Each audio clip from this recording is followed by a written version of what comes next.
June the 27th. It's 2023. I'm going to be your host tonight, Dana Durnford. We'll figure it out. There we go, figure it out. You can call in at 709-589-4406 for the madness gets into full swing. And so the big question is, how come we haven't got a single picture of 1,000 tanks at Fukushima? And if they're going to be doing the so-called dumping, we better get a picture soon, because otherwise they'll say, well, we dumped those tanks. That's why there's not 1,000 tanks in the pictures. So people need to start demanding. And they've been releasing a lot of pictures over the last year, you know, that are very zoomed in and get you focused on just a small group of tanks. And we counted the tanks. We can only count 750 if you include the small tanks. And the small tanks, the big head, Dana with the big head, the talking head. So there's, you can see the small tanks right there and small tanks here. They're very small. It takes a lot of them to fill up one of these big tanks.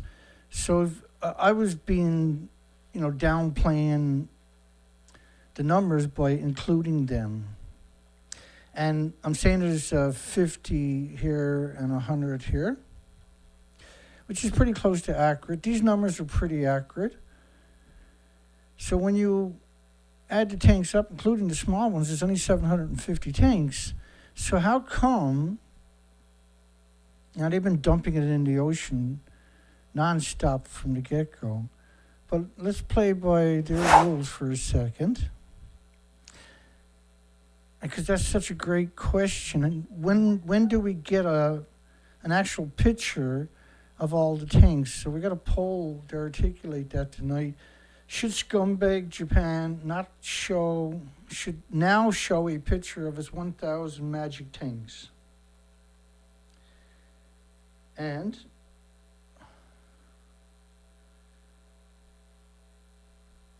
therefore,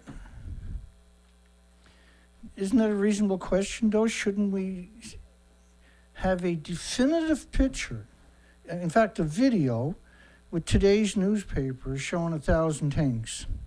Because you can Photoshop a video pretty easy, right? Or a picture pretty easy.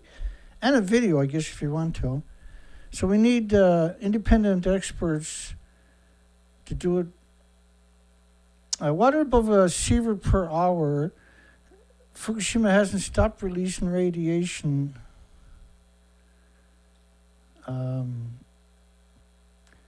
for 2 years straight.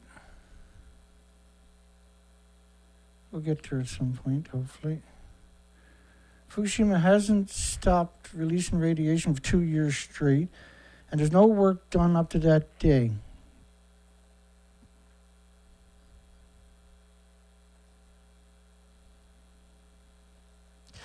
I still had the music playing in the background, my apologies.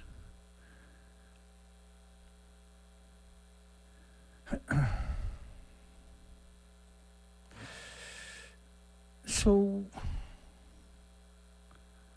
what's going on with that, I wonder? 1,000 years from now, Fukushima contaminated water will still be entering the Pacific Ocean. Okay, so go back to, I just want to touch on the tanks for a few minutes before, and we're going to show pictures of the research expeditions that I haven't covered. We were going to cover them last night. We're going to go through, there's not a lot of these pictures. I picked out the prime ones. These are cormorants. They don't belong here, right? They shouldn't be here. But we got some, they're beautiful, beautiful birds. So as soon as I get through the tanks part, we're going to jump into the pictures, and then we're going to jump into the news cycle. And we got 6 people on the show because we're talking about the tanks at asking for a picture. That's a crime, see? Dana, you can't ask them to show pictures of the 1,000 tanks. Dana, that's unreasonable.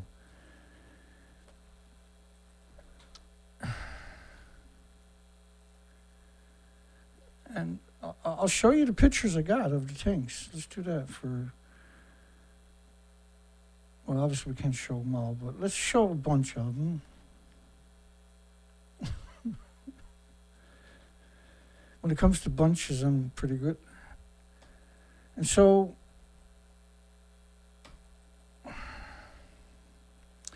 2013, they had 1,000 tanks. So how come we haven't got a picture of these 1,000 tanks? Because we got a lot of pictures like this and this, and those and these. And these really, like, there's no complete shot that shows... When you do get a complete shot, it doesn't show 1,000 tanks. The most complete shot that we got only shows 750 tanks if you include the small tanks. And that's what the small tanks look like. They're small compared to the big tanks, right? To the big shot tanks. And so they got all of these, and look, see this picture here? There's jack shit tanks there.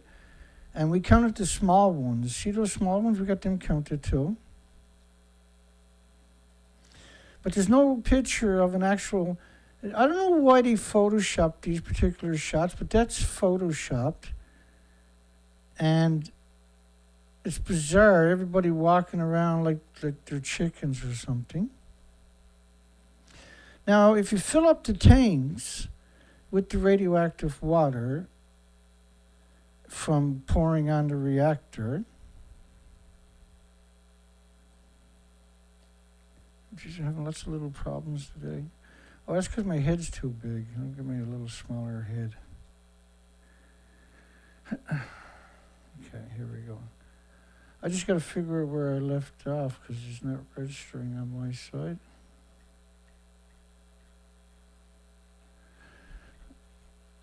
Okay, so let's do this one.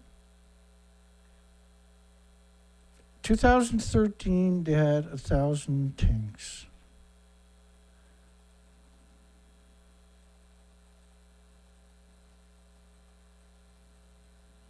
In 2014, they had 1,200 tanks, 2,000 large industrial tanks. 2017, they claim to have 900 tanks. Now try walking with both of your feet flat on the ground. See how that works for you. 2019, you see the fourth line from the bottom, 1,000 tanks. 2021, 1,000 tanks. 2023, Mary Yamaguchi again on top of that. 2013, Mary Yamaguchi. 2023, Mary Yamaguchi.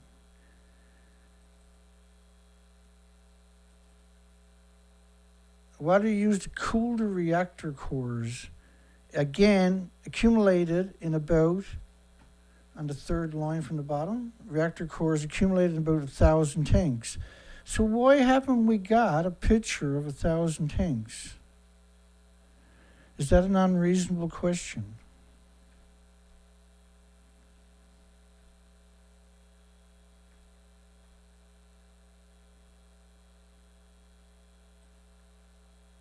Is that an unreasonable question? All right, so let's go through some of the pictures of the tanks we got, because we haven't got a single picture that shows 1,000 tanks. And this is the most I can count in a picture is 750, and that's the most complete picture we got, is 750. But that's including the so-called small tanks. And when you see stuff like this, and people in paper suits, now if you fill up this tank at 2.2 sieverts per liter of just beta radiation, which is nasty, by the way, but there's three other kinds there's going to be in the same sample. But say, because they confirmed this 2.2 sieverts per liter when they pour it over to melt the reactor cores. These are the lethal doses at 3 liters. So if you fill up the tank, you're talking about 1.4 million in beta, which means that you can't stand up there and survive it. It's an instant death. If you just, Star Trek just beamed you into that spot, you died right away, because the tanks need to be probably 15 feet of lead or something thick to shield you from those kinds of doses. And you see these tanks are bolted together. So if you have an earthquake, it's easy to have massive water come out of there. It's also easy to disconnect the tanks. So if the tanks were full, you couldn't step over the hoses if they were actually using water. So this is a pretty big, wide open shot, and there's nowhere near 1,000 tanks in that one. And if you include these small tanks, you ended up with 750.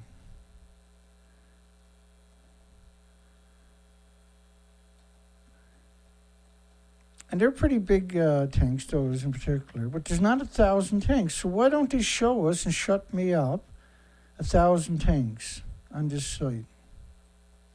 Am I being a a-hole for suggesting we should actually see proof of 1,000 tanks? Does that make me a bad person, I wonder? Probably does it?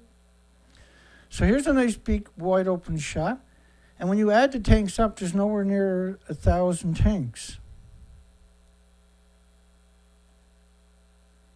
And so why can't we find, even though we got headlines going all the way back to 2013 saying they got 1,000 tanks, we can't find 1,000 tanks. Most of them are very close shots, right? And when you get the wide open shots, you count it, you'll never get over 750. But that's including around 150, 200 small tanks. And if you fill the tank up with the kind of radiation, now they picked up 30 million one-ton bags. They had 150,000 sites. So the series system, I'll show you that coming up, the ELP system and the Arriva system. And so all these wide-angle shots, you're not getting 1,000 tanks or anywhere near it. So I would, as an act of good faith, I'd like to see a picture of the whole site. And now, if you're putting highly level radioactive water, they're using these small tanks to make up, right? So they can say, see, we got 1,000 tanks, but these are tiny tanks compared to the actual big tanks. So the numbers they're talking about are completely off, because when you include the small tanks, it's no longer blah, blah, blah, 1 million tons. It's incredibly lower than that. And if there's water leaking from the tanks of the radiation we're talking about, you're not going to walk past that. And your Geiger counter, that's a lethal dose from a liter of this stuff just walking past it. So I just think it's really weird after all these years, because we've been covering this year after year after year after year after year after year, and we can't find 1,000 tanks. A few Neanderthals, but no 1,000 tanks. The tanks were built to manipulate you into thinking that they didn't poison the ocean or the planet, right? That's what that was all about.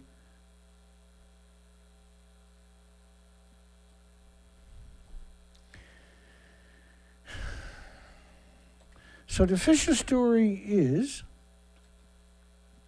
that only 2 grams will get out of these buildings over the next 30 years. Now, the buildings don't even exist anymore, and each building had millions and millions of pounds into it. And so these are pretty good shots, right? If you count that, you're nowhere near 1,000 tanks. So where is, because this is Google Earth, where is the elusive, magical 1,000 tanks? Am I being arrogant asking that question?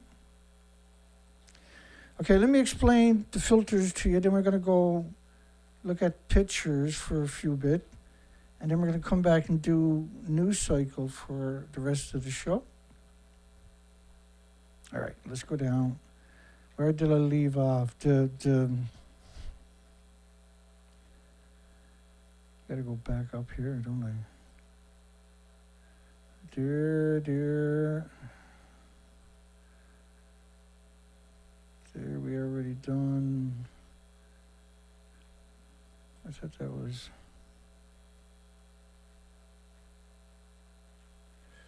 Okay. So the series system didn't work. We never heard about it after 2013, January 2013. They stopped talking about that system. The Riva system, in 2014, 3.5 years later, admitted, which is the same as the ALPS system, the French's, was unused and kept out of operation. The ALPS system in 2014, 3 years later, is yet to function. And when you say reliably, it's yet to function. So they weren't putting nothing in the tank, so why did they build all those, they weren't filtering anything. So if you're putting just raw radiation into these tanks, you can only fill up one tank and then you can never get back on the site because you never had any filtration system. No Arriva system, no ALPS system, no series system. The groundwater bypass operations, which is water running down the mountain through the site, they were going to direct it around, not having any effect. They were going to build a fence for $1 billion. They didn't build it, never stopped the radiation from getting in the Pacific Ocean. The ice wall not only is not meeting expectations,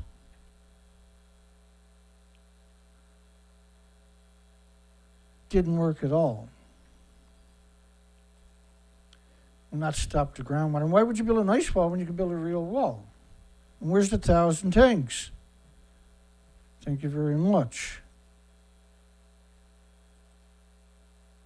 Okay, that's where we're going to pick up after when we come back. We're going to look at pictures from the Atlantic research expeditions.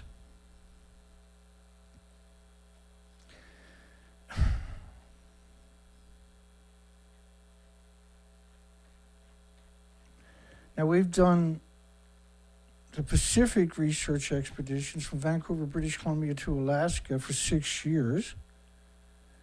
And we just meander along the coastline for 6 years. Well, we got the big one up. And what we discovered was basically the species are missing. So we went up here year after year. And typically, this is the weather up there. And as you can see, each day was a disaster. And so what I discovered by doing the whole coast to Alaska was that the species to your left are missing. So I just got to set the stage for the pictures I'm going to show you for the Atlantic Ocean. So we're seeing this. Now I went back year after year. The species didn't come back is why we're saying this. And that's why we went back year after year after year for 6 years, 4 to 5 months, without coming home, staying on the ocean, looking for the species that were exterminated by Fukushima fallout. And the fallout looks like this, is one of the many models. Just say reactor 3, but all the reactors that blew up, we never got videos of reactor 4 blowing up for some reason. And they admit that they got them. They've never released them 12 years later. April 7, 2011, that's 26 days later, the plume is covering the entire planet. So we launched research expeditions. What we discovered were the species are actually missing on the whole coastline. We know that because we went back year after year. And this is why we're demanding to see pictures of 1,000 tanks. Because I've done the research expeditions for years and years. Okay. Okay, all right. Let's check the poll one more time. Should Scumbag Japan now show a picture of its 1,000 magic tanks before the dumping hoax began? Because it's a hoax, right? All right, so now I'm going to take you to a couple of days ago when I'm out on the ocean. We're doing a baseline species count on the Atlantic Ocean, the other side of Canada. And we're in the biggest migratory route of seabirds on the entire planet. There's roughly 46 million seabirds, officially, that's the number, that migrate right through this spot each year. And we're right out on the edge of the continent in the Atlantic Ocean, about 12 miles away from the most easterly point on the continent, and in Canada in particular. So we're in prime ground, with 200-mile continental shelf around us. That's, say, 100, 150 feet deep. And say a murre, for instance, can dive 600 feet all day. So it's rich feeding grounds we're talking about, right? Okay. So the cormorants are not supposed to be here. They're they've disappeared on the Pacific in 2018 when we were doing research expeditions in 2019. They disappeared.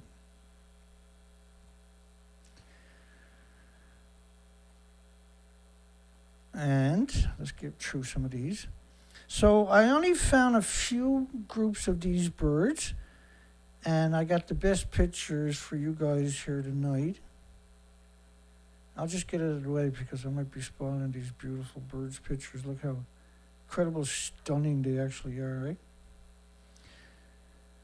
All right, so all I found was 4 species, and you should find absurd amount of species. And there should be many different species here at the same time, not just the cormorants. So you got a seagull hanging out with his back to him. Very pretty bird. And we got a few surprises in these pictures coming up.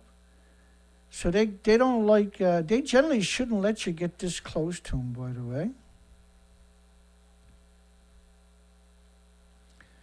And you got to remember, I'm going on a boat along the shoreline in the Zodiac, the one that I showed you just now.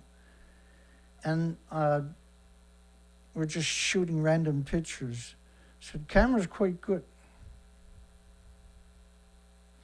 Now look at this picture right here. What's that? That's sea urchins. That's sea urchins.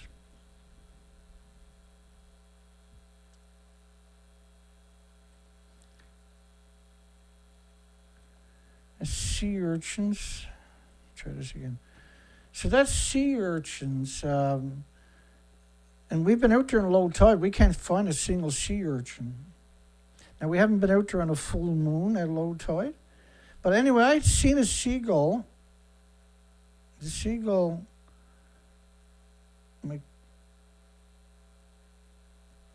I'll put you back on the big screen, actually.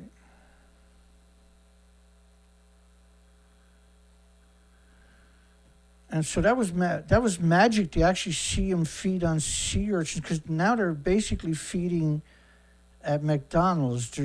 It's pretty rare to have a picture like that. And that's out by the nesting colony that I showed you the other day. Now, the water temperature here was 44.56 degrees. I was in 17 feet of water, almost at the point of a big bay, right? And I thought it was 4 ducks. So this was exciting. I should be seeing at least 500 of each species in less than a half an hour. Because you're at the biggest migratory, 12 years ago, this was the biggest migratory route on the planet. And over the last 12 years, it disappeared in increments. And they're still not willing to admit that the birds have been destroyed. And they're claiming there's 46 million birds. Yeah, there was 4, that's right. And it's very, very rare to see these in the wild, when it should be just hundreds and hundreds of them. They should never be in just a single little tiny group. And this was after 9 days of searching we're talking about here. And it's pretty windy. It was blowing about 40. And I was just trying to get one clear picture, basically. And that picture right there basically tells the story, right? But there was 4, what I'm considering migratory ducks. and they kind of disappear in a second here. And then the next little group, because we only found a few of these little groups, and this is seagulls, and you can again see sea urchins. What you're seeing, those little black spots, are actually sea urchins. So that's a pretty rare to see any urchins on the shoreline, certainly in the tide zones. Now, I did see a seagull at the wharf was trying to eat, it was just after low tide, was trying to eat a starfish. Now, I have not seen a starfish in 9 trips. They should be everywhere. The bird should be eating mussels, too. It should be full of mussels in the low tide zone, and starfish and sea urchins, and some clams. There should be seeing some oyster shells on the beaches, or I'm sorry, scallop shells on the beaches, because they're supposed to be. Now, there is urchins under the low tide zones, but there's nothing out of the tide zones. Normally the seagulls will feed in the tide zones, but now we noticed in the trips, and over 3 years, that there is nothing in the tide zone to eat whatsoever. So seagulls can't die, but the cormorants can. So there's still fish here to feed the birds, obviously. There's still, now last year the capelin, which is very important, failed. So that's super important to the breeding colonies. And from what we're seeing, the breeding colonies, I thought I had a better picture of that. The breeding colonies, this is an interesting looking house. Nice. They're out in the middle of nowhere. That's pretty cool. So they're, let me keep going for a second. And that's this little tiny beach. I'm kind of jealous they got their house right there on that beautiful little spot. But it displaces the wildlife when you do that, right?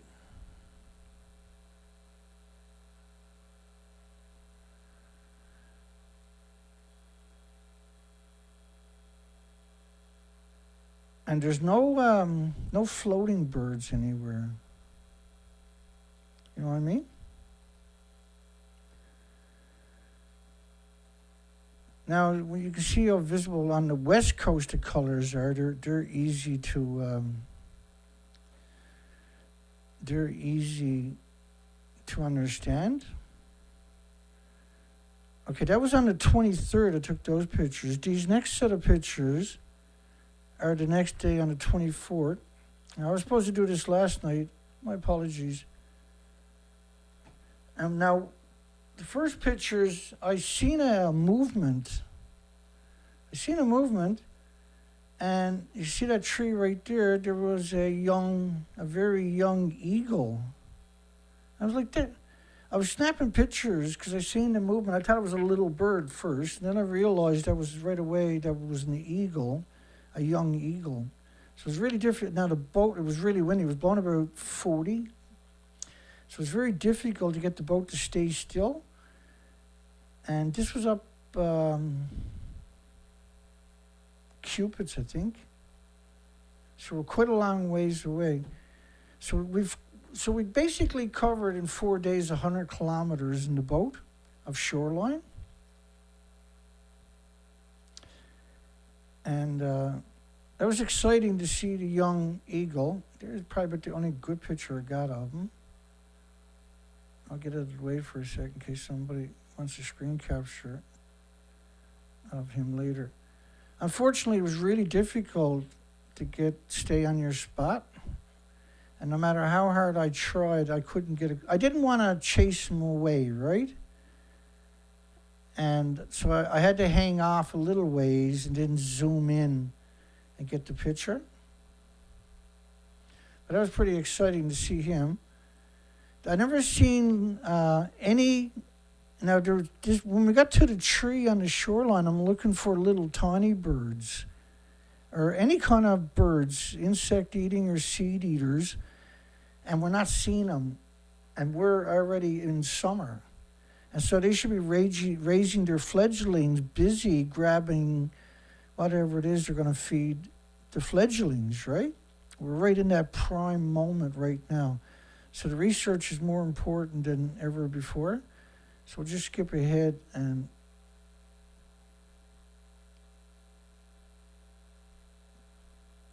he's very young, that feller. So over on there, the water, this is the next day, the water temperature is 42.58. Before it was 44.28, I think it was. So there's a big discrepancy. And it's shallower. The other one was 17 feet. This is 12 feet. And I have a forward sonar on that boat. So I went all the way up into the bay and I couldn't find anything. I thought that was, I wasn't sure if that was Fisheries and Oceans because they were flying, whoever that was. But I don't think it is now when I'm looking at it. Okay, so 42.61.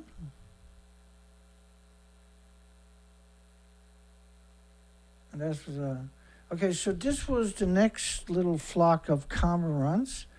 And the pictures, we're almost through everything. This is days of searching, and this is all I found. Now, I did find about 15 puffins, and I'm not sure if I got those pictures here or not. But that colony, or that group, now they're not indigenous to the province. They shouldn't be here.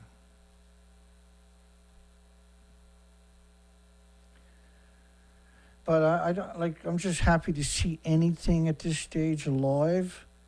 There's nothing in the tidal zones whatsoever. No mussels, no sea urchins, no starfish, no clams. There's no diversity whatsoever. There's, and unfortunately they started jumping off, so I gave it up. Now this is right at the point. I went in here. There was nothing in here. This was a prime spot because you're on a peninsula out in the Atlantic Ocean. Now I did finally see a little tiny bird cutting along that you normally would see tons of them, little flocks of them on the beaches all in unison, right? And so I was going one way at about 10 kilometers. He was going another way at about 10 kilometers. But I did manage to get some good pictures. Even though I probably shouldn't be allowed to own a camera, I still managed to get something, at least to identify him. And so I seen two of them, which was absolutely amazing. And it's shocking that I'm saying two was amazing, because you should see just, if not 100, at least a couple of dozen of them at the one time. No, and that was the only, in 9 days, that was the only little birds that I saw on the shorelines. And we've done low tides several days in a row, right? Got out as the tide was falling and done a whole shorelines methodically. And we're trying to get a baseline, and the numbers are terrifying. There's literally nothing. And there was the third one, and it's going to be hard to spot. Let me see if I can spot, or the second one rather. I don't see him. Let's see if we can find him. There should be another one flying along. I can't see him.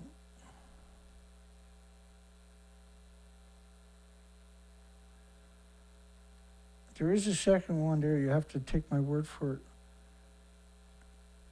it. I wouldn't lie to you. And so this is beautiful nesting areas up here. This is like a moss. And moss is a huge ecosystem on this planet. Covers around 5 million square miles of the planet is the moss. The moss ecosystem is really fascinating. It supports an incredible diversity like partridge and ptarmigan, all kinds of small mammals. There's incredible amount of different berries and crab apples, and there's a huge amount of spiders would typically live in that environment. Like in the forest, you should find about 500,000 per acre. We're finding no spiders in the forest for the last number of years, period. And so this whole shoreline should be prime nesting ground for some of the 46 million migratory birds that should be passing through. There should be colonies where they're raising their fledglings right now, and we're not seeing any movement. And that was both of those 2 days you're looking at were 7-hour days. So we went out and I went out and just meandered along the shoreline at very low speeds for 7 hours. And this is prime nesting ground. You're right out in the middle of the Atlantic Ocean at the most easterly point of the continent, and there's no nesting birds. These cliffs, I did see I think it was 2 puffins nesting on a cliff, and that was absolutely amazing, but you should have seen thousands. They should have been just... Now, I'm not seeing any fish jumping. I'm not seeing any birds feeding on the ocean of any species whatsoever. And whenever we see the cormorants, you see them on the rocks in groups. Cormorants I have seen, and a few puffins diving actually. But when you see cliffs, these are the incredible nesting grounds. There would have been thousands of generations of birds would have nested, came back each year and nested for thousands and thousands of generations. And so you're not seeing any excrement on the cliffs. So we're doing a baseline. There's only a couple of spots where we're seeing the excrement, and that the colonies of seagulls, there's only 2 of them in this whole area. They're not very big, probably 1,000 birds in each one at best. They're feeding at the fish plant. That's where they're raising the fledglings on food from the fish plant or from McDonald's, one or the other. And so if the fish plant closes, those colonies will fail too, from what I'm seeing. Because there's nothing in the water, like, it used to be pre-2011, and just after 2011, it was normal to see thousands of birds, and like flocks of birds every day. During this period of year, you should always see a big V in one direction or another of birds. Now, the Baccaloo Island we go out to each year down here since 2019 is the biggest nesting colony of storm petrels on the entire planet. There's very small, they eat the zooplankton, they're the skimmers at the surface, right? And they're nocturnal, so I usually get down there 2 a.m. or something and go around the island twice, and then twice or 3 times more after daylight. And there was a colony of oh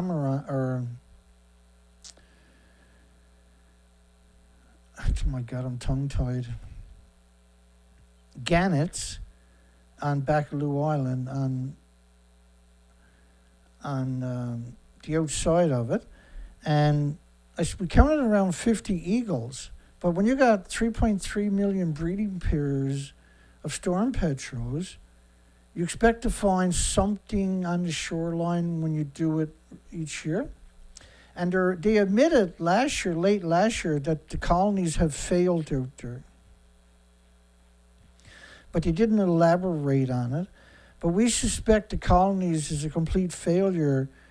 And like last year, they're dependent upon the capelin big time. That's prime season for their microscopic zooplankton, because the capelin are feeding on zooplankton, right, and microscopic animals, which is what the storm petrels are dependent upon too. So they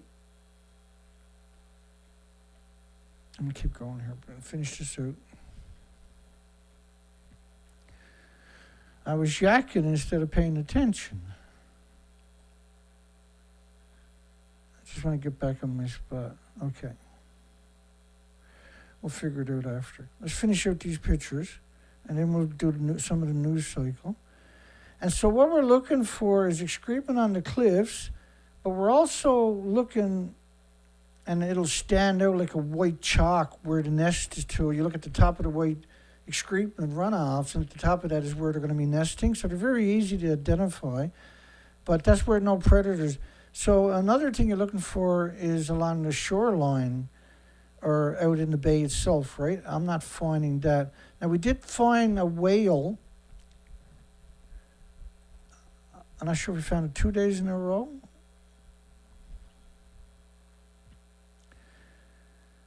And it was really shocking not to see any birds nesting in these cliffs in the biggest migratory route on the entire planet. They're supposed to be having their fledglings right now, see?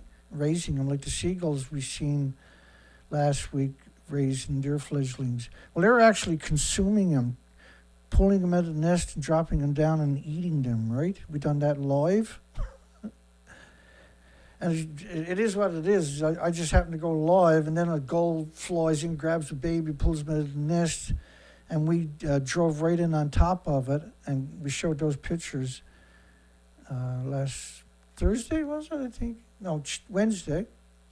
Because then I done Wednesday, Thursday, Friday, Saturday, and yesterday we took off. Today is 30 degrees. Yesterday was almost 90. The day before was 94, and the day before was 85. Today it's 30. Tonight is freezing out there. Tonight is about 20 degrees. They got a frost warning here tonight and tomorrow. The weather's going to break. The weather just switched from west to southwest. Normally southwest is a warm wind, not a freezing wind. But we're supposed to get a northerly, I think, today. That's right. In the southwest for the rest of the week. And we still got a groundswell coming in from deep offshore. And so these are prime nesting spots, all of these types of cliffs. And we're not seeing any nest whatsoever. And there's, you can't have 46 million birds coming through and there's no food. After a couple of years, the entire colonies have failed. Well, there's no reproduction. And a lot of these birds, they live for a long time. They might live for 10, 15, 20 years. And where are they? How come they didn't come back? Well, like we've seen with the common murres on the West Coast when we were doing research out there on the ocean for years, was 1.2 million or 1.4 million rather of the common murres. And they dive 600 feet all day and feed on anchovies and squid and sardines and krill, capelin, stuff like that, sand. They showed up all over the coastline emaciated. And normally they can go into the coastline and just eat in the low tide zone and get some energy, right? But I'd done the research expeditions. I showed you that before we started this set of pictures. That was stripped by the radioactive faller because nothing's in the tank. Tanks were built to manipulate you. And what we're seeing here, and there's I think that's a seabird right there, is it? Yeah. One by himself. And I believe that's a cormorant. Maybe I zoom in. Yeah, that's, I don't know for sure. We'll see in a second. Maybe I got a good picture. Why is that picture upside down, Dana? Oh yeah, I kind of remember accidentally turning it upside down.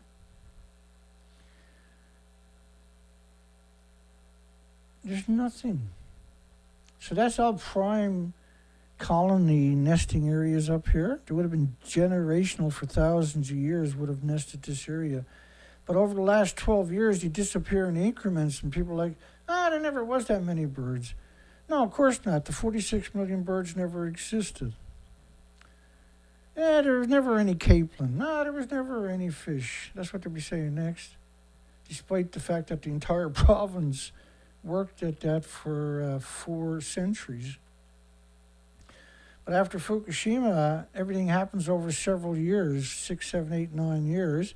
And it almost seems like there was never any birds, never any spiders. I had one teacher when I was looking for spiders.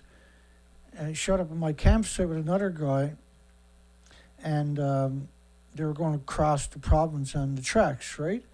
And we were camped out, I was camped out looking for spiders and insects and ants and stuff like this, and birds and frogs and fish. And he was asking me what I was doing. When I talked about spiders, he said, well, I didn't think spiders lived in the wild. And I said to myself, you're a retired teacher. Really? Spiders don't live in the woods, sir? I never even said nothing to him. I just told him to have a nice day. I'm not going to talk to anybody that ignorant. But I thought it was an amazing statement for someone to say that to me. He was a retired teacher, so his students should get refunds. These are prime nesting territories. And a lot of times I'll take a lot of pictures in the hope of getting one good picture. But I'm getting better at doing it, so you get more pictures.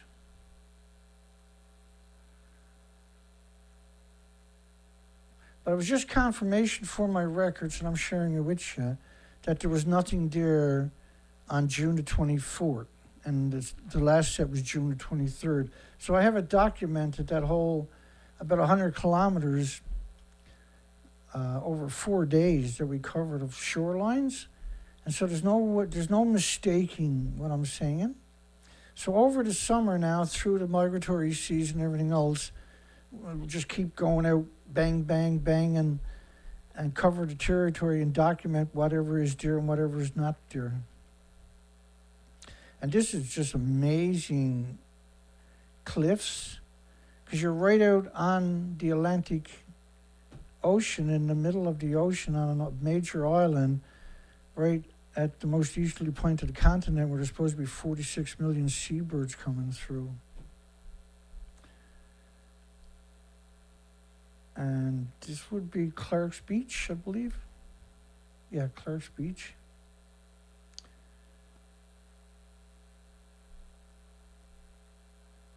I'm going to play hardball. In this shallow water? There's nothing. In this huge bay, there's nobody out there, and there's no species whatsoever. Because the migratory birds, when they're coming through, they'll cross the peninsula, and this is the other side, right? Yeah, so that's the first thing they're going to run into for the migratory birds. And they've been doing this for millions of years, generation after generations, thousands and thousands of generations of birds coming back here. I forgot to use the gimbal, I'm sorry. We're in the middle of the migratory season. You're still not seeing anything? This is the 24th, a couple of days ago. I don't know if you can perceive it, but on the camera, but the rollers are still coming all the way in through here. Which was surprising, really. Probably can't perceive it on the camera, because it's not like it's bad or something. It was just, there wasn't a single bird. Rollers. I thought we were sheltered. Just a couple of miles from the I guess it just ricochets off the coastline, not a single and bird. Continues on his way. Ricochets off the coastline and continues on his way. And temperature here is 41.8. Wow. We're seeing kelp. There's no feed here. There's no birds feeding. There's nothing breaching the surface. It's so quiet. Like it's unbelievably eerie. It's probably about 80 degrees right now. And so having that extended shelf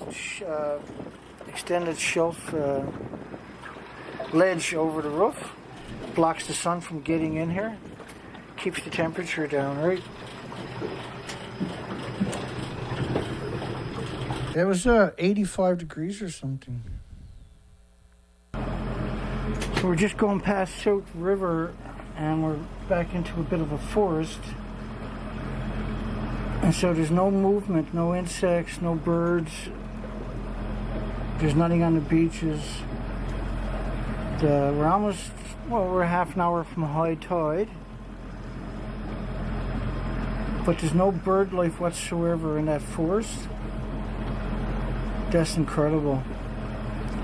It's probably 90 degrees out right now.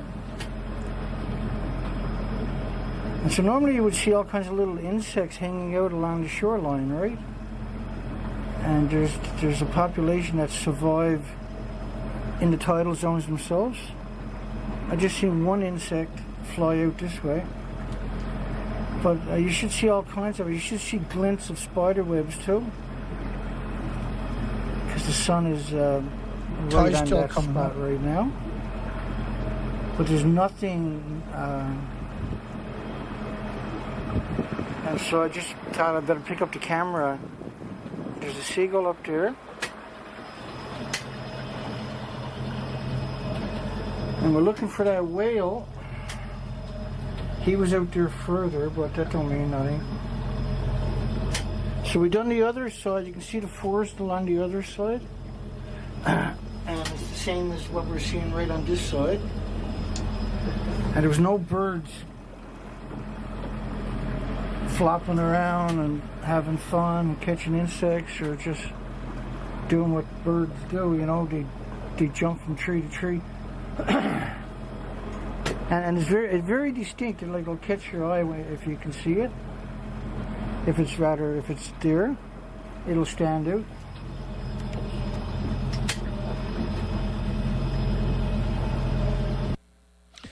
I think there's one more. Might as well play that one while we're here.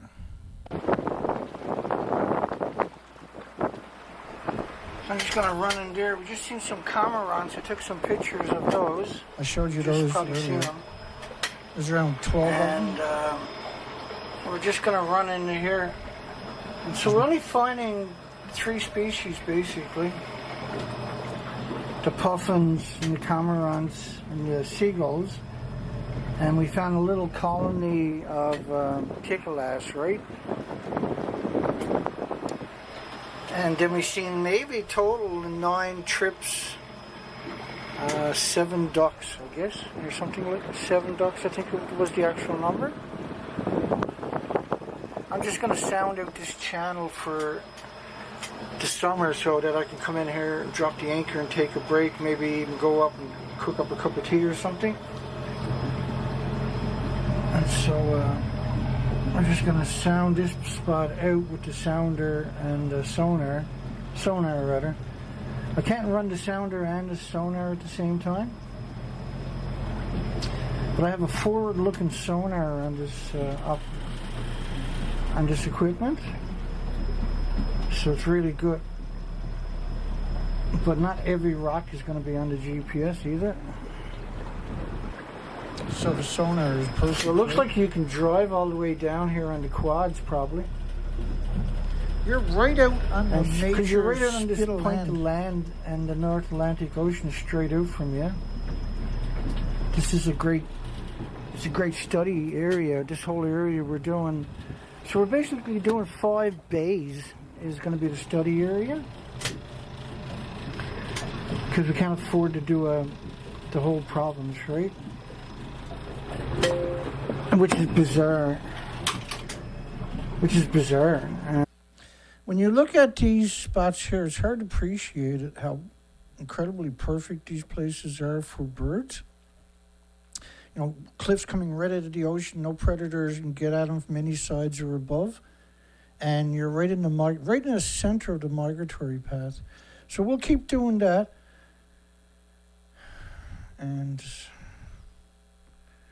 let's get on with the show, shall we? We jumped the gun here, did we? Let me see where I'm to. Starts right here.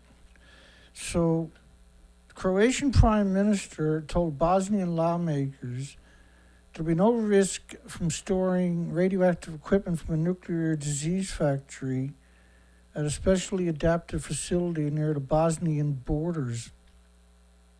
Well, there's no issues. Why are you going to put it right on the border for? Because it's downhill into the other country, I guess. Look, you wouldn't have to come out and defend it if you had nothing, if there's nothing wrong, right? Hi, we're better than you. We'll poison you with radiation and you won't say nothing. Except for that bastard Durnford. Depleted uranium tank rounds are headed to Ukraine. So Britain and America, France might as well send some down too. Let's start a new. Now, the new narrative this year is they're not nuclear bombs. Yeah, but they're actually dirty bombs. And I believe this story actually calls them dirty bombs, I think. Yeah, dirty nuclear bombs. If you voted for Joe Biden in 2020, did you vote to send dirty nuclear bombs for use against Putin in Ukraine? How rare is it to hear that statement? Send dirty nuclear bombs. Depleted uranium tank rounds. These are the 155 millimeter DU rounds. They got a 900-foot kill ratio, which is 3 football fields. Generally, this blows up a football field, and everything in the football field size, 100 feet by 300 foot spot, is turned into projectiles. So houses and cars and everything gets turned into projectiles. So there's a 900-foot kill ratio with these 155 millimeters. And they're going to be shooting these off in residential zones, the depleted uranium rounds from Britain and America. And they're already a nuclear wasteland from 37 years at Chernobyl. When fired, 120 millimeter M1 Abrams cannon, depleted uranium armored piercing ammunitions, will have a range of 2.5 miles. They're pyrophoric, or they catch fire when they're going through the air, and they release radiation, and they become like liquid. Now they've gone through a chain reaction. They become liquid uranium, and so when it hits the tank, it goes through it like a red hot knife going through a garbage bag. It's straight through. The depleted uranium arises as a byproduct of production of the enriched uranium for use as fuel in nuclear reactors and in the manufacturing of nuclear weapons. What's left over, they turn it into dirty bombs. The A-10 Warthog only shoots dirty bombs, by the way, for instance. It shoots 1.5 tons a minute. And in the Gulf War, a physicist from Japan at a Hamburg conference estimated the 700 tons used outside of Kuwait was equal to 44,000 Hiroshima worth of radioactive fallout. It's disgusting, isn't it? So children and that, people go back into their communities after the military goes away and salvage their homes for cooking utensils and toys and blankets for the children and stuff like that. And it's all coated with DU, depleted uranium, which used to be called DOLRAM, depleted uranium low-level radioactive materials. And somewhere along the way, they hacked off the DOLRAM, the RAM, and only called it DU.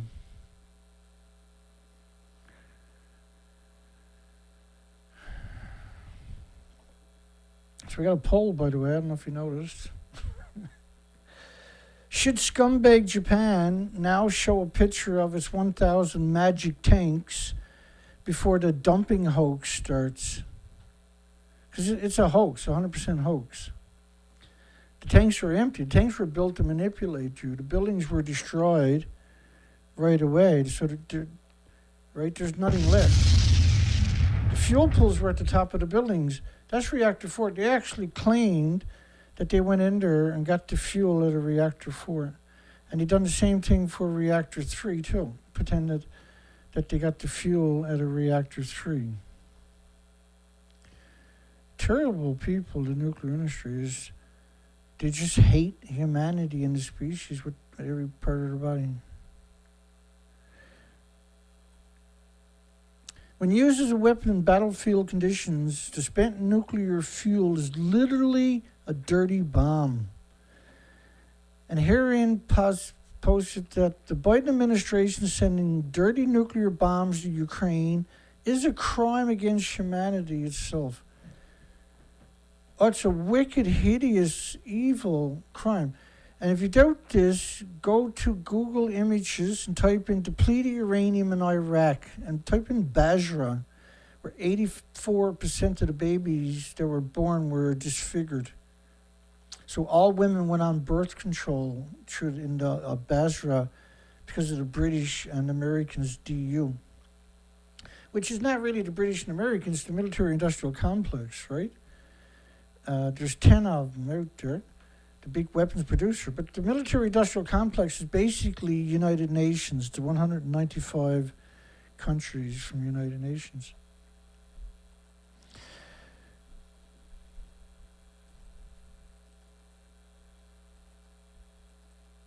I'm screwing this up today. My apologies. 4 families in Elliott Lake, Ontario, demand that the radioactive waste be removed from their properties.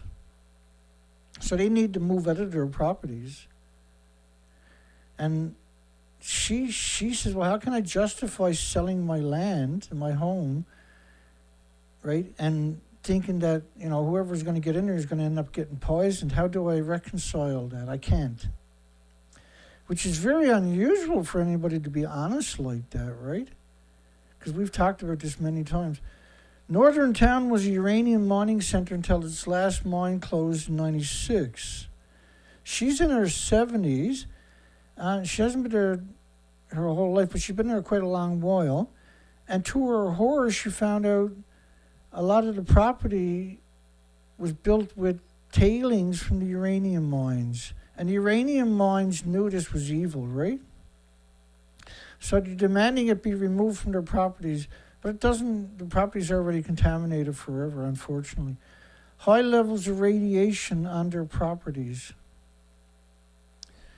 We got twice as many votes tonight as we got people on the show.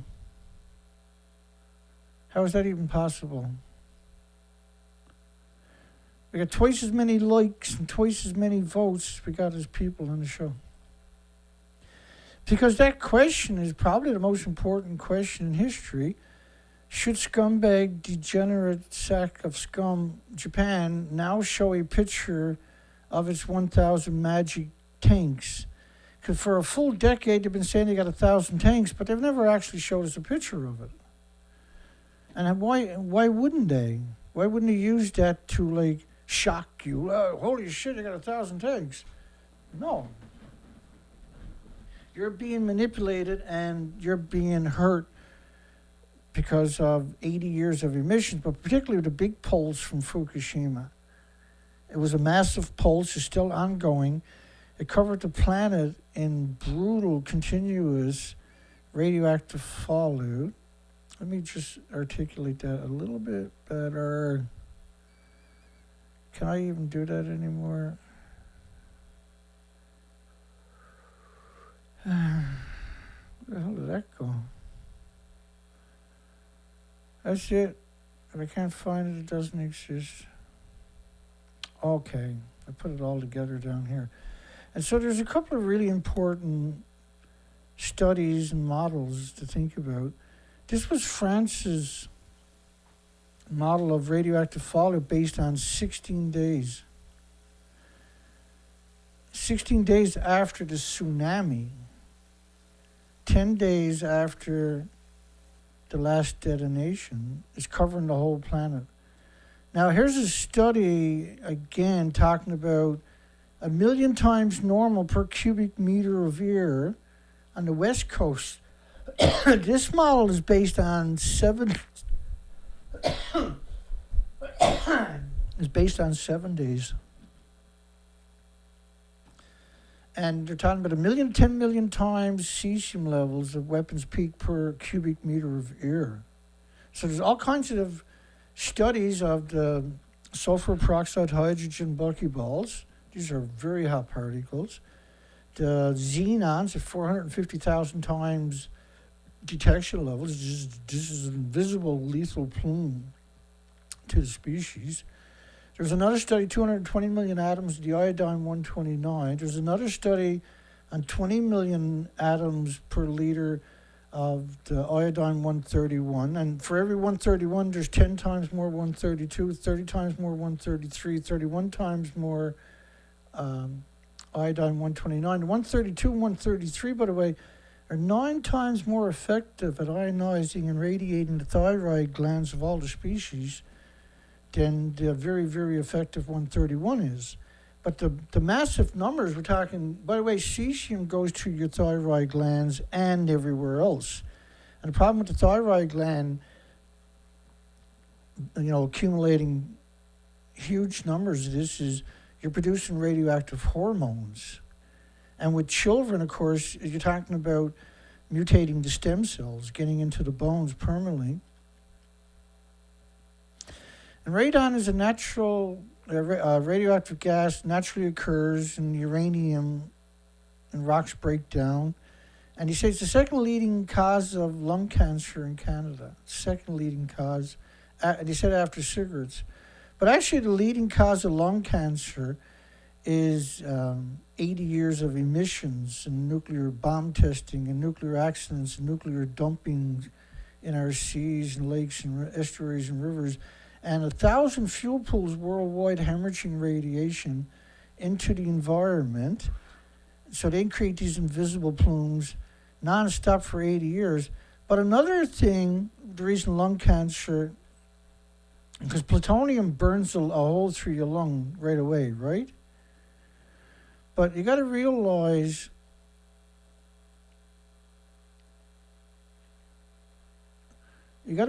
almost all nuclear power plants are surrounded by farms. I'll show you a couple of examples so you can really wrap your mind around that statement. The majority of almost all nuclear power plants are surrounded by farms. And the problem is food sucks up the radiation. There's all kinds of studies showing why that's a terrible idea. So why is it all nuclear power plants are surrounded by farms? Because they know how brutal radiation is. So why would you do this? They know the plants are going to suck it up like crazy. And then when you eat it, you're going to get up to 1,800 different diseases. There's quite a few will be triggered by your immune system because you don't have a trigger to defend against the radiation. So they know that the radioactive fallout gets assimilated into the food. And it keeps the background level around these disease factories down because they're shipping the food out all the time. And as we start looking at all these nuclear power plants, the one thing they had in common is 96% of them are surrounded by farms as far as you can see. I was totally shocked that almost every single aerial shot of a nuclear power plant was showing me farms everywhere you looked. I was horrified, really. Irreversible heart damage for children with as little as 50 becquerels a kilogram. Irreversible. 50 becquerels a kilogram in the food for adults is permanent lesions to their organs. So imagine what it's going to do to birds and insects and spiders and ants and everything else, because you're getting full body x-rays. So the fallout, you see, think of it as different isotopes, different emitters, like gamma, alphas, betas, neutrons, and they're pulsing energy almost at the speed of light. When they connect, they change direction because they don't mingle. Think about how much energy it takes for a little atom. You can put 2 million on the head of a needle, but you can't see it. But a single one can pulse through the wall and hurt your cells in your body in the other room every second. Even from the garden can pulse through your house. So imagine huge plumes of it coming through. When they hit each other, they change direction, causes these X-rays. That's what's known as an X-rays, that deflecting almost at the speed of light that happens, because that's how quick they pulse energy every second for millions of years. And so all the species in the meadows and the trees and the forests where this stuff is aggregating are getting full body X-rays. And so when it gets sucked up into the trees and the bushes, the spiders can't tie their webs on it. Because normally you would check the spider webs to see what species are in an area. Oh, look at doggies. Health Canada said the radon levels of 200 becquerels per cubic meter or more are considered unsafe. Really? They had 220 million atoms per liter of iodine-129 in a study from Ottawa, which is way more powerful than the radon. They found unsafe levels of gamma radiation on the property. In fact, they even called it hot spots. You can't clean it up. You can't repair what's been done, is what I mean by that, right? And because that whole neighborhood was covered, all kinds of properties were done. It wasn't just for Leningrad nuclear power plant to expand medical, which is the Russian nuclear utility Rosnatom's one of their divisions. Their legacy is disgusting, isn't it? It's unbelievable. What we found out was that when you treat somebody with radiation, and I can show you the studies, but I'm not, because we got a lot we want to try to get through. I can show you the studies of how it causes tumors everywhere else. Yeah, you might shrink one of the tumors, but now it shows up everywhere else because of the massive radiation doses that they're given. And in all these years, we've never seen them cure a single human with radiation. It comes back a few years later with incredible, like you end up with tumors everywhere else.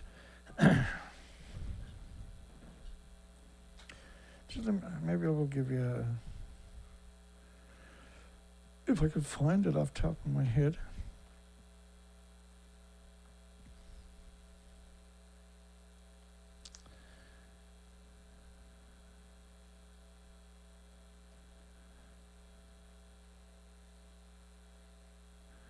Let me see if I put a keyword in on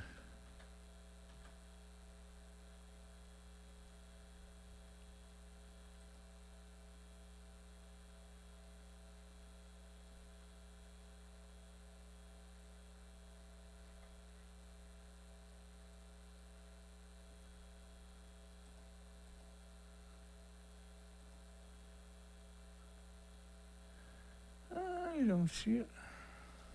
One more try here.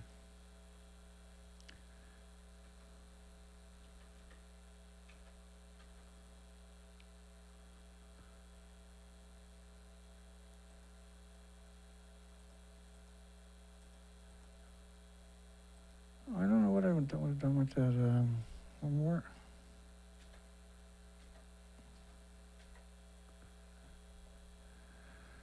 Yeah, I got no idea where it's to. Should be in that pile though, so I don't know.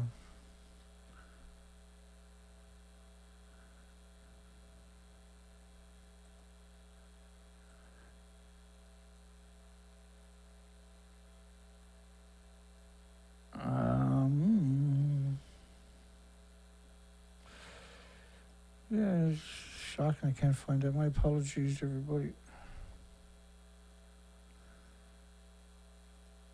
What was I thinking?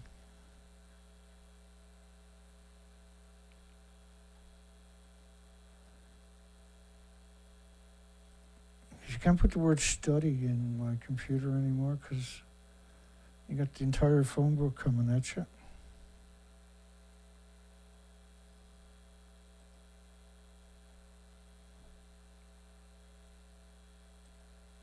I don't know.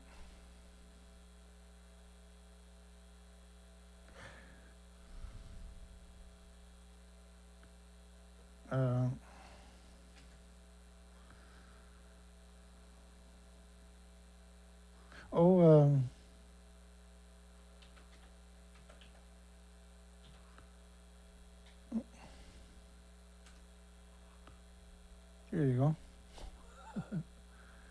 I gotta put some more keywords in it. I'll never find it. Let me just flash you through what happens when you go into a hospital and get radiation treatment. When they put you in a room, first off, that's $1 million room. It's lead lined so you don't radiate the people in the hallways. So if it's not safe to radiate the people in the hallways, how can it be safe to be putting in you? And your excrement has to go to a separate waste facility than normal waste because it's radioactive excrements, right? Introduction of radiation injury, another silent epidemic. It's worse than silent. Like the horror stories of putting doses in the wrong place, radiation-induced injuries to the eyeballs, radiation injuries to the heart. So they treat you in one spot and they damage everything else. Cardiac injuries from breast cancer treatment, radiation-induced. Radiation-induced kidney injuries, radiation-induced hypoxia, because you killed all the white blood cells, or the red blood cells. Blood spinal cord barrier disruption, central nervous system radiation injuries, radiation-induced lungs, radiation-induced bowel injuries, then laser treatment, severe radiation injuries of the intestinal tracts, radiation-induced kidney injuries, radiation breast injury litigation, because all these women, I know at one point they had done 10 million unnecessary breast removals that actually weren't breast cancer. 10 million women. Central nervous system radiation injury. So they can get it wrong. It's vicious on a big scale. Central nervous system radiation injuries. Cranial nerves from proton beam, which is nasty stuff. Radiation injuries to the head and neck, radiation-induced brain injury, brain narcosis, radiation-induced brain, lung injury, small bowels injuries from radiation, radiation-related, brain necrosis, we mentioned that, normal tissue injuries, rectal injuries from the radiation, spinal cord recovery from radiation injuries to the valves into your heart. A lot of this is latent, don't show up for a year or 2 or 3 after they batter you with anthropogenic man-made radiation. So there's a whole, an absurd amount of supporting documentation. The radiation produces more problems than it solves by far. Bile duct radiation injuries, acute brain radiation injuries. There's so many of these different studies of each subject. I was shocked. I was literally in shock. I was just trying to grab one of each, but I found all of these so intriguing. When I started looking at this big list of brain injuries, all these different studies of radiation injuries to the brain, this brainstem injury, radiation brain injuries, language decline after radiation-induced brain injuries. It was just recurrent brain tumors from radiation injuries. Radiation therapy is not therapy at all.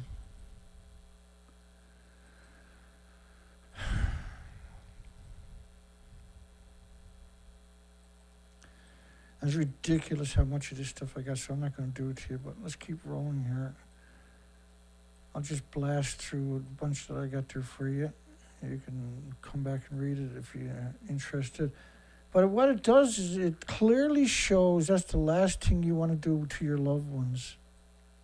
You want to find and what they said in the cancer studies, let me show you,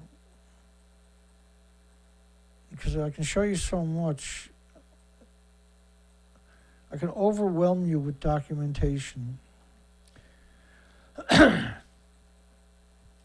I'll bring it together. What they said was you were much better,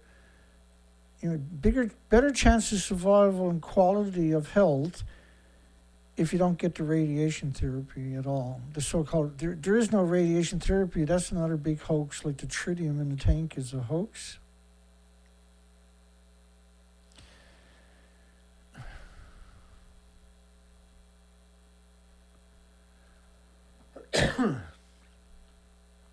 Let me show you this. I just showed you that, so let me show you the rest of it. There's just 6 of these. So this was a study that was repeated from 1995, repeated in 2020. It was validated. That only 3% efficiency of the chemotherapy treatment on cancer cure.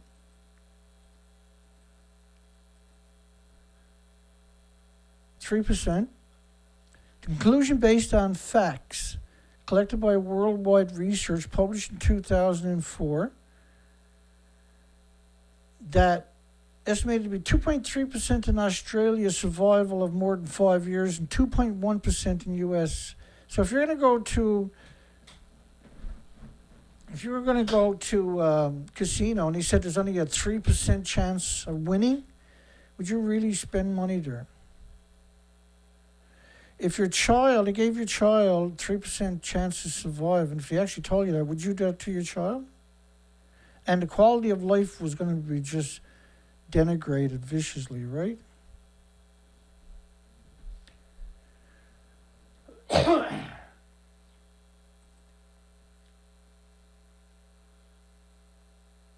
Trillions of dollars in research, no improvement in success. Why is chemotherapy still being used? And how did they justify recommending it?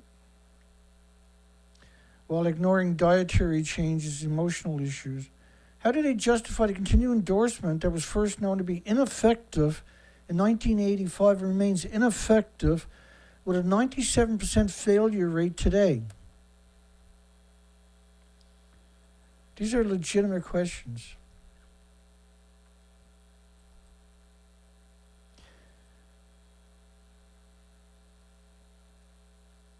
They lost ground, not gained any ground.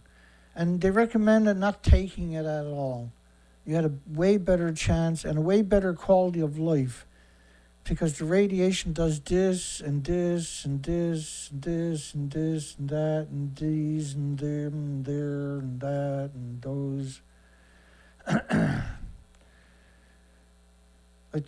They're actually insane is the only way to describe the industry that uses radiation. They're not only morally wrong, they're immoral.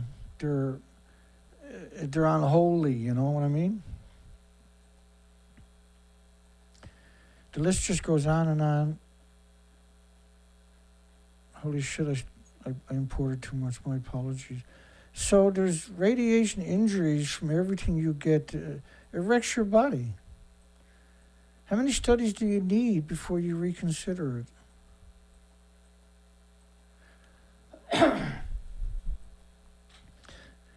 Some of the best solutions for health issues were structured water and DCA, which is kind of like structured water. It's just a mineral, by the way, but it had the same effects as structured water did, where it unplated your blood. It's a pretty simple trick, and now your body can defend itself, right? I got so much. It's ridiculous. Okay, back to the next cycle. Canadian drones approved for dangerous goods transportation. And I was like, what the frig are they up to now? The minute you leave these people alone, they try to murder everything around you and everybody around you. Drone Delivery Canada Corporation has received approval from Transport Canada for beyond visual line of sight flights in tandem with transportation of dangerous goods, which is medical isotopes, is dangerous goods. And I just showed you why it's dangerous, right? My apologies. Do you get it yet? There's a one great big stupid genocide machine, and it's not an accident. The nuclear industry is obsessed with poisoning you and your loved ones. They're obsessed with killing everything. Representative Mike Levine addresses depth limit nuclear waste. I got a politician addressing nuclear waste. Mommy, that man scares me. The San Onofre nuclear generating station is part of a patchwork of nuclear storage sites. Patchwork of disease factories throughout the U.S. that is supposed to be temporary. It's been pushing to find a permanent site. And there's a military corpse across from it, and they shouldn't be getting sick from it, basically, is what he's saying, right? The reason we haven't got a repository for nuclear waste for because that's splitting the atoms, is because they can't contain it. It'll eventually melt down because it's still splitting atoms. It creates this toxic environment, displaces the oxygen in increments. When you reintroduce oxygen, it'll detonate. And so then all hell breaks loose forever after that for 1,000,000 years. Become a nuclear weapons specialist in just 7 weeks. So when you're a nuclear weapons specialist, being interviewed, be wary. Be very, very wary.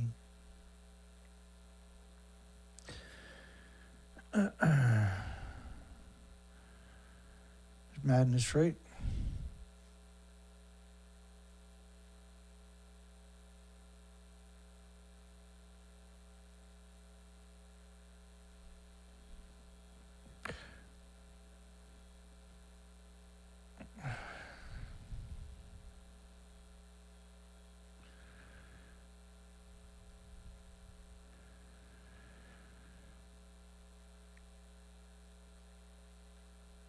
Let me see if I can get this. In just 7 weeks, you become a nuclear expert. Because they only last a little while, then they retire because they get sick, right? So they need lots of them all the time. It's pretty shocking that the training program took just 7 weeks.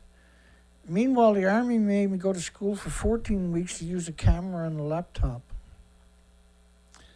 The Davy Crockett recoilless rifle mounted to a vehicle and delivered a 250 kiloton warhead just 2.5 miles away.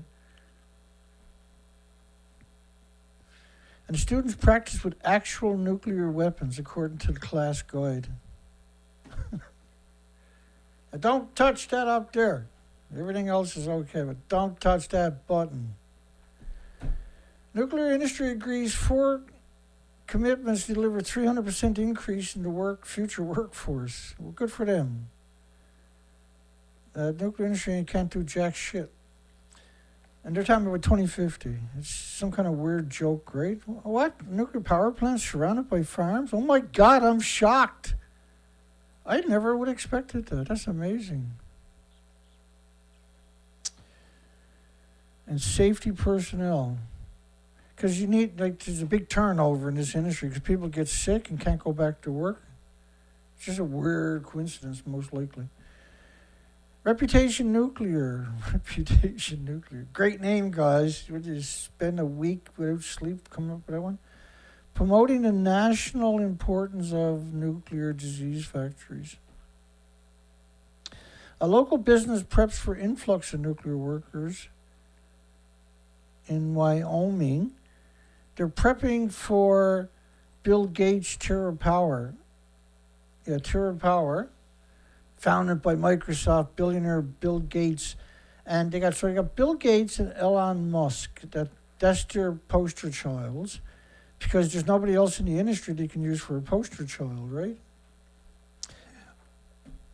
The nuclear power industry doesn't have a single person that the world can relate to or that the world recognizes, because these people are just too evil. You can't, to be in the industry, once you're in the industry for a little while, you're like, holy shit, these people are savages. They'll kill everything for a paycheck.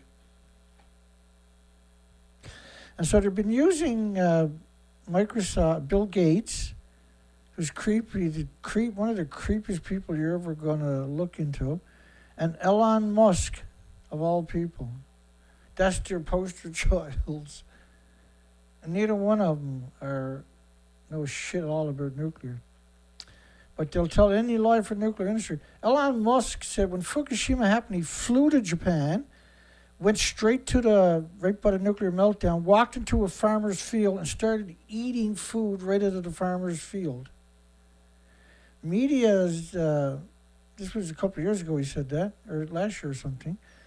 And so some media went out and checked it out and couldn't find any proof of it. It was Elon Musk. How come there's no proof of it? Pakistan, which is actually bankrupt, signed a whopping $4.8 billion with the weirdos in China for a nuclear disease factory. And they're protesting in the street for the last year saying, we can't eat nuclear weapons. You got to stop blowing every cent the country has on the nuclear industry, the weapons and everything else.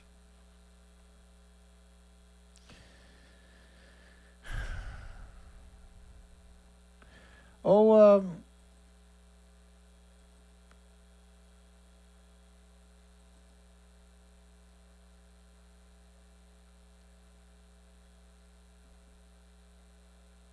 I can't even remember what the hell. I missed something there. I never grabbed it. The Albuquerque Nuclear Museum, they say, is a great place to host weddings, birthdays. I might have picked up on that later. I'd kind of skipped through it, I think. Justice Party leader launches a hunger protest from South Korea. The leader of the minor opposition Justice Party went on a hunger strike in front of the Japanese embassy on Monday to protest the release of the empty tanks into the ocean. Tanks are empty, right? And they can't keep the law alive, so if it's filled up with water, it's fresh water. It's not going to be radioactive water because the filtration system doesn't work for starters. If you filter it, you can't change the filter because that's a lethal dose. Some 84% of South Koreans oppose the tritium release. So that country is completely brainwashed. And they're vicious. The government over there, the nuclear industry in South Korea, what they've been doing for the last 2 weeks, that's evil, man. That's some serious evil stuff going on.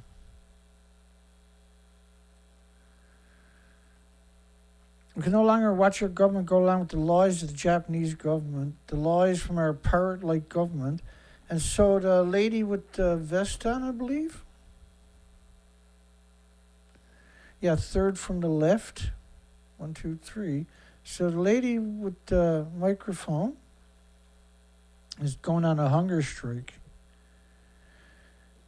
So we still don't know what they're up to. It's obviously they're faking the tanks. I showed all that earlier, because the reactors lost their inventories, right? There was a complete meltdowns, and they faked. There's a lot of things they faked. One of them was they faked being at the fuel pool of reactor 4. That's just a fraction of them, but that's the actual media pretending they're in reactor 4.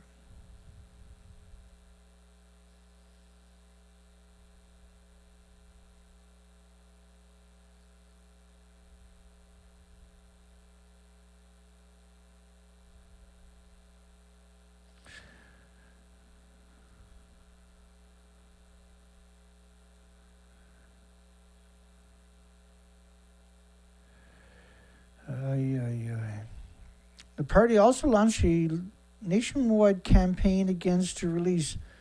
Now, how do they not know that the reactors are completely destroyed? How is it that they can't know that? Because they're actual politicians, right?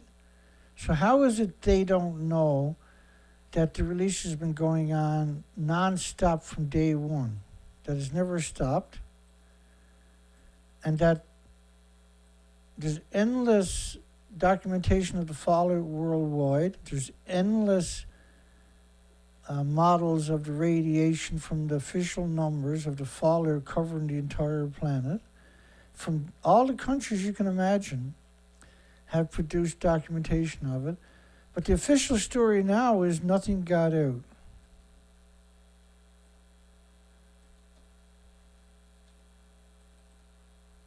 It's Neptunium-239 dispersal covering the entire planet, for instance. But officially, only 2 grams is going to get out over the next 30 years.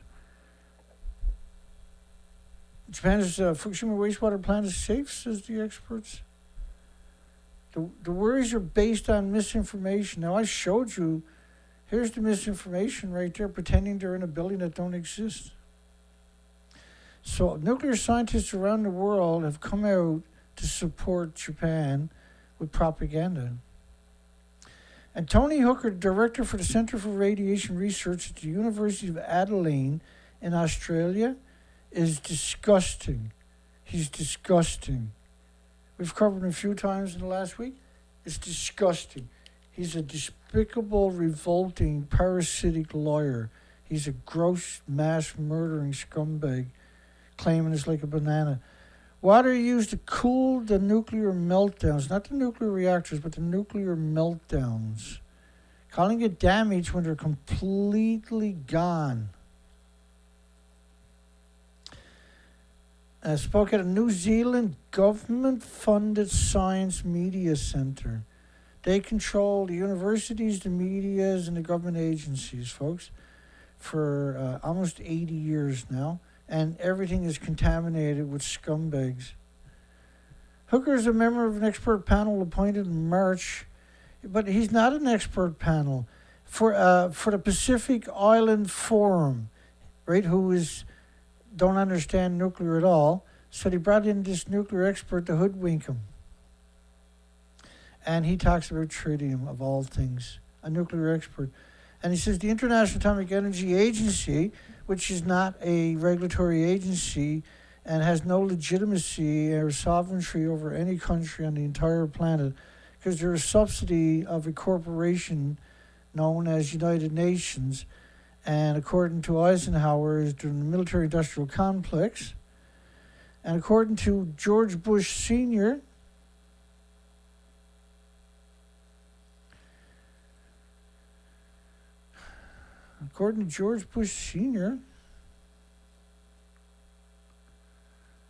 I gotta turn that volume down before I click that.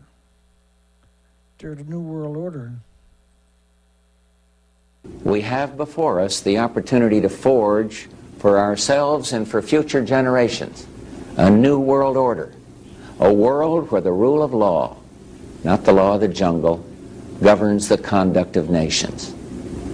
When we are successful, and we will be, we have a real chance at this new world order, an order in which a credible United Nations can use its peacekeeping role to fulfill the promise and vision of the UN's founders. So he just called United Nations the New World Order over and over and over. So they're saying Japan would add less than 0.1 grams a year, according to a statement from Nigel Marks from Australia, Curtin University. So they're saying 0.1 gram is all that got out of these buildings. That's the new official story we're hearing as of last week. And only 2 grams will get out of these buildings over the next 30 years is what the official story is now. They know they killed the planet, and they don't want to get blamed for it. And they have no regret. They're not remorseful. They've destroyed everybody's future, and they couldn't care less. All they care about is the nuclear industry. Everything else can get sick and die and will. So, Fukushima nuclear plant operator says the equipment to release the treated wastewater into the sea is complete. But where is the 1,000 tanks? Shows a picture. They've been showing this picture everywhere for a month. Everybody on the friggin' planet is using this picture for the last month. Very, very, very few people is using any other picture. Nobody's, and I mean nobody. And when I say nobody, nobody's shown these pictures. This is not acceptable, and it's not tenable either. We can't keep up. Nuclear Regulation Authority Chairman who visited the nuclear plant. They got the credibility of a genocidal maniac. And so they put all this money and effort into building a tunnel a mile offshore, and they got all this heavy equipment. They could have used half of that money and stored 1,000 tanks for 1,000 years somewhere on land. There's lots of deep drilling holes they could have dropped it down into, where it's not going to end up in the water table. Because the tanks are empty. They need a cover story. They're going to be releasing it for the next 100 years. And nobody's going to be paying attention as it is right now, let alone in 10, 20, 30 years, right? So you just need to keep hoodwinking you until you get sick and give up. And that's easy. But the problem is we're going to lose all the species and the future if we don't fight back and try to come up with solutions. You can't come up with a solution until you admit you got a problem. And nobody's willing to admit that we got a problem. Nobody's even willing to admit that's reactor 3 and that's reactor 4. The official story is that they're in perfect shape and they got all the fuel in the pools of buildings that don't even exist anymore. All the media pretended they were in a fuel pool that doesn't exist. And so this industry doesn't have a right to sabotage the future of humanity and the species for 1 billion years. Right? This is our planet, not their planet. So why is the media worldwide cutting our throat, pretending they're in a building that don't exist? Why would you do something like that? What's the catalyst to pretend that the building doesn't exist? Because it's an extinction level event. There's no other reason. Why would you do something like that? And why don't you show us a picture with 1,000 tanks? You got 10 years of 1,000 tanks. I showed you that earlier in the video. And yet you can't show us a picture in 10 years of 1,000 tanks. And thank you very much. So another man from South Korea, the main Democratic Party, so you got the Justice Party going on a hunger strike and the Democratic Party going on a hunger strike to stop the discharges, which have been going on for 12 years, and they think has never happened, is about to happen. How is that even possible? So they're getting people now doing protests, and they're taking pictures and putting up in the media and videos, protesting the release of the tritium in the future instead of the releases that have been going on for 12 years straight from the destroyed buildings. And so the cover story is right in our face right now, and so it's important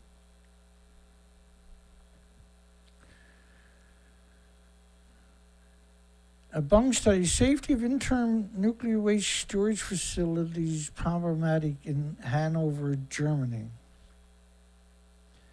Studies criticize the safety of a German interim storage facility for highly radioactive waste. Highly radioactive waste. The interim storage facilities are creeping to long-term storage facilities, and they're not designed for that at all. Storage in the transport containers is actually limited to 40 years, and they don't have any special facilities. The sites aren't sufficiently protected against terrorists. Well, the terrorist is the nuclear industry. Terrorist is a fuel pool, hemorrhaging atoms into the environment every day. And it could be another 120 years before a final repository begins operation. Why would it take 120 years? Why? Why would it take 120 years? What kind of madness is this conversation where you're talking, it's going to take at least 120 years to build an underground storage before we can even start putting stuff underground? The problem is it's splitting atoms into the environment, and every day it creates a new plume covering the entire planet from 1,000 fuel pools that have decades of reactor cores that are still splitting the atoms. So the volume of the fuel rod doesn't change.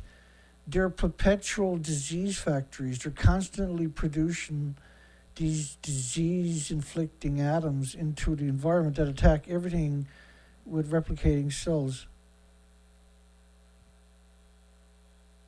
Why is it going to be another 120 years?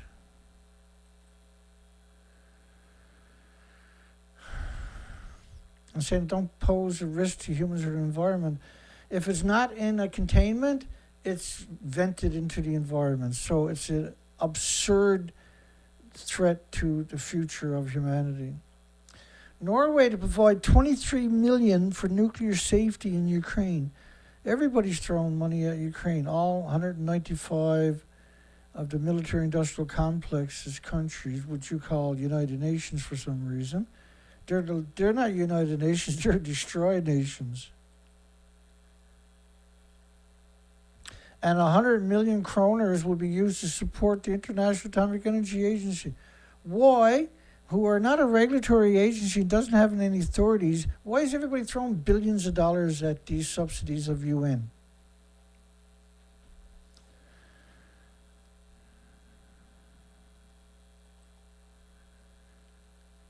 They got IAEA experts at Chernobyl, Zaporizhzhia, and other Ukraine nuclear power plants. Well, so what? You got no authority whatsoever. Cyprus, Lithuania raises concerns over a nuclear power plant being built from Turkey and Belarus.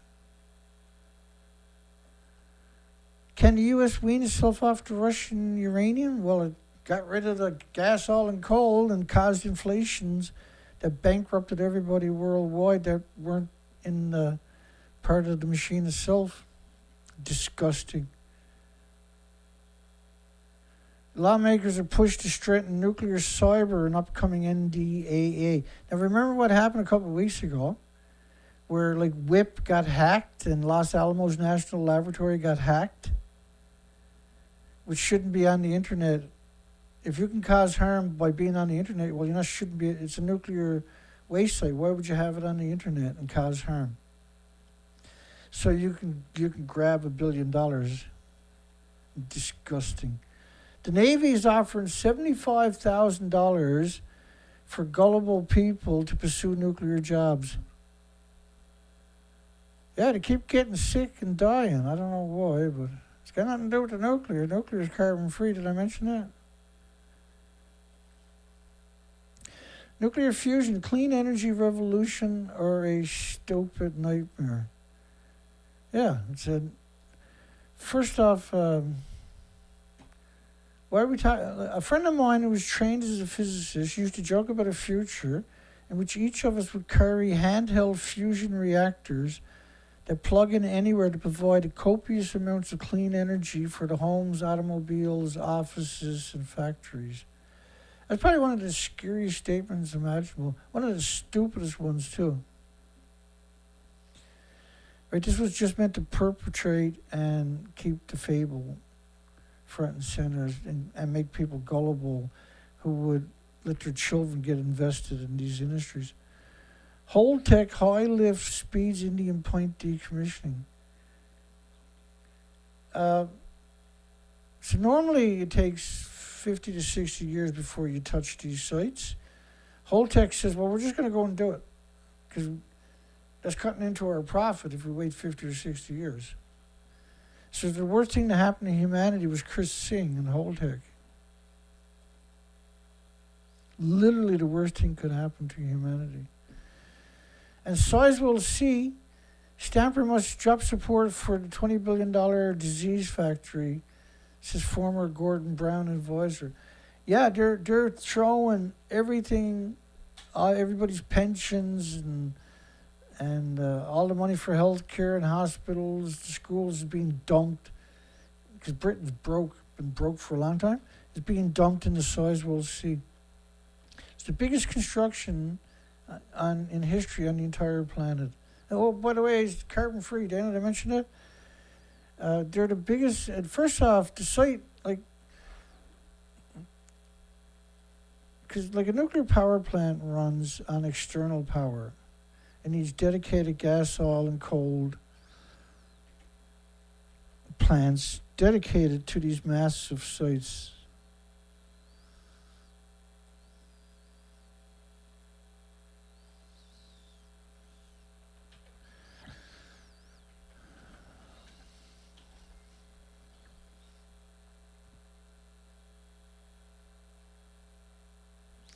I didn't even spell that, did I?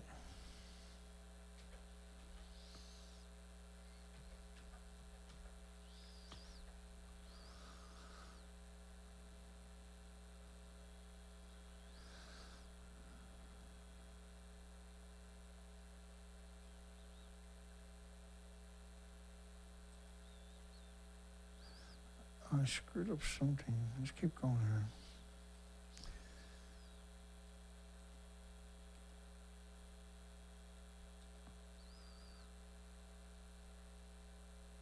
For the Sizewell C nuclear power plant. Let me try one more time.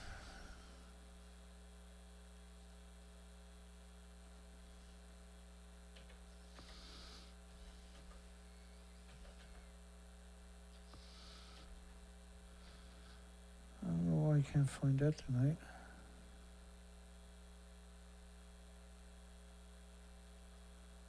Just give me a second here. Everything's starting to move here. I think we might get lucky.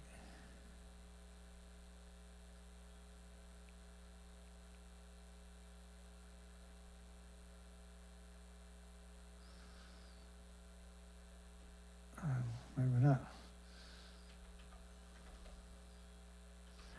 One more try.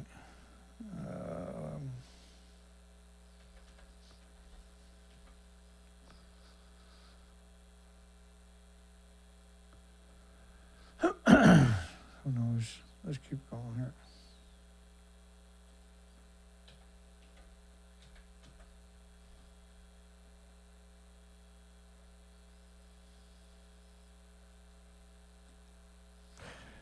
I got no idea what I've done wrong here.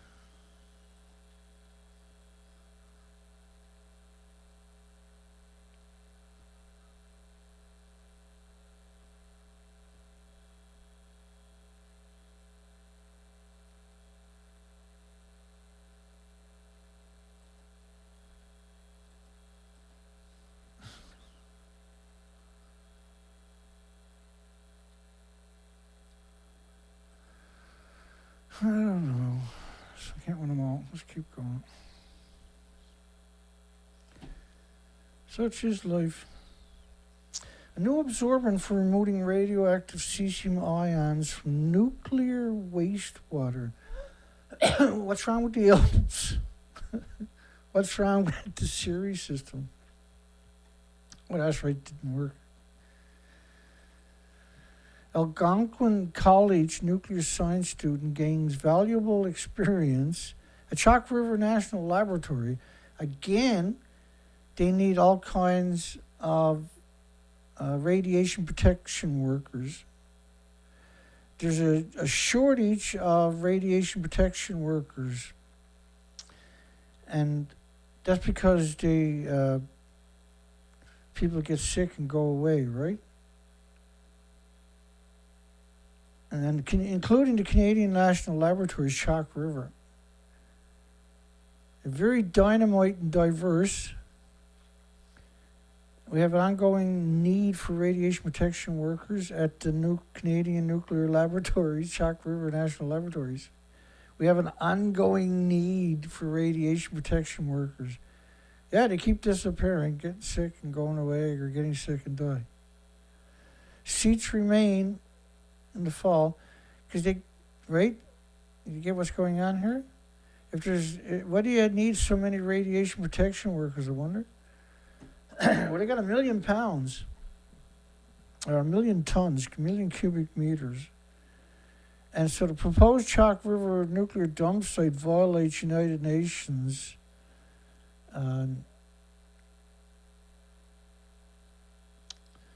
polluting the native communities and everything.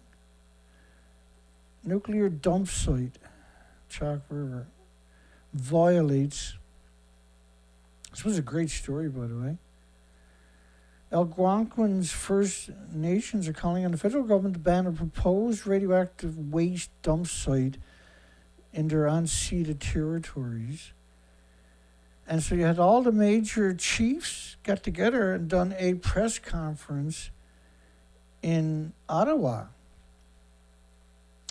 The proposed near surface, this is insane, just saying them words, facility would be 1 kilometer from the Ottawa River and have an expected operating life of 50 years. 50 years.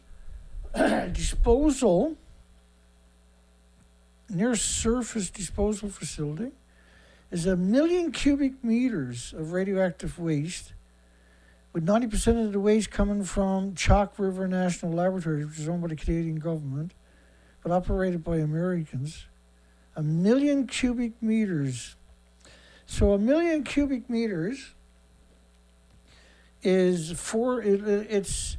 it's a traffic jam of 1 ton trucks, bumper to bumper, with 1 ton in the back of the nuclear waste, from Halifax to British Columbia. Bumper to bumper. That's how much waste we're talking about. 4,000 miles of bumper to bumper 1 ton trucks with 1 ton in the back of each truck. Each truck is 20 feet. Works out to 4,000 miles, and I can't remember what 4,000 miles translate into for kilometers, but that's a row of traffic bumper to bumper across the entire, well, most of Canada, from Halifax to British Columbia. 1,000,000 cubic meters. So we're talking about a lot. And they want to put it in a native's land, for goodness sake, where Chalk River is actually a native's land, by the way. And they're going to build a water treatment plant to try to eradicate radium out of the radioactive water that they're going to put into the Ottawa River, where all the folks here in Ottawa are going to be drinking it. I can guarantee you this is not radium we're talking about, folks. This is Chalk River National Laboratories, for goodness sakes. And we need to wake up, take our head out of the sand, and recognize what a danger Chalk River poses. And this was a great story, and I really appreciate the people who wrote the story. Chalk River Nuclear Site was created with free, prior, or informed consent. We never agreed to it, and it continues to operate on their unceded territory. See, we have consistently expressed opposition to further nuclear developments in the Algonquin territories. And remember, in 1950, Chalk River National Laboratories had the world's first 2 nuclear meltdowns, and these were grouted into place. So every time it rains or snows, it washes that into the Ottawa River, which carries it all the way down to the eastern seaboard, and millions of people drink it. But even more incredibly is that feeds tens of thousands of farms with radioactive water. So it'll get you one way or another. And so we really appreciated that article. That's a great article.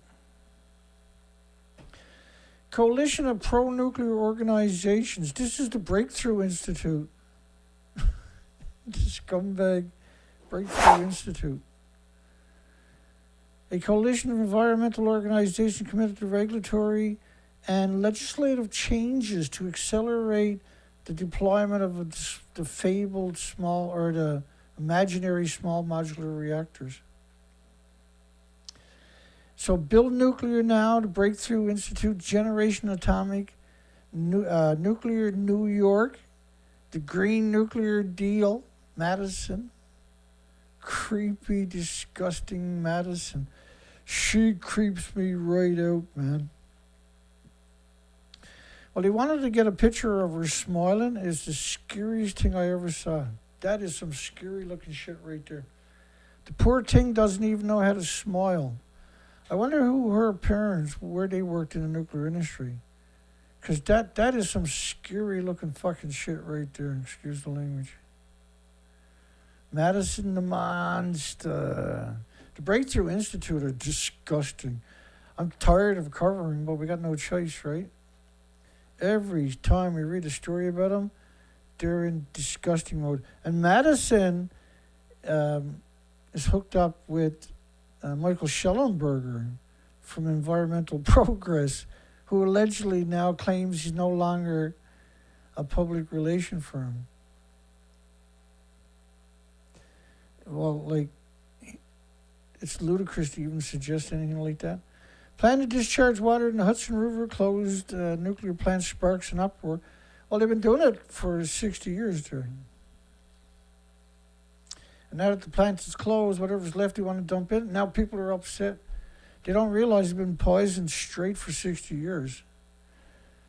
Swedish Parliament just passed finally got like South Korea, As soon as they got a pro-nuclear position of power, they immediately reversed all previous anti-nuclear sentiments and went all out with propaganda and deceit and poisoned the countries.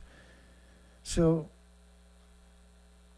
they passed a new law, made it easier for new nuclear disease factories.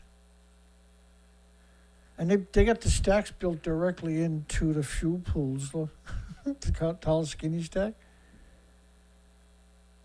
Plans to build new nuclear plants in a country that voted 40 years ago to phase out atomic power. But they're perfect for geothermal, like everybody else on the planet, but they're actually perfect for geothermal.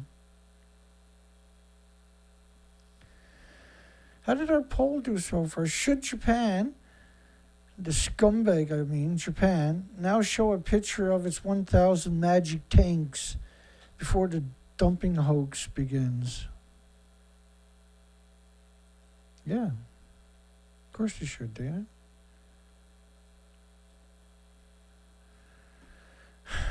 Kyrgyz ZB Chief Dylan White Duck says people in the audience. So that was the Canadian natives. I'm not going to play that because I'm worried about copyright. I don't think there'll be an issue. But he made lots of sense, and so did the people on the panel. They actually had a press conference, and he really stuck it to him. This Lance Haymond, he was excellent.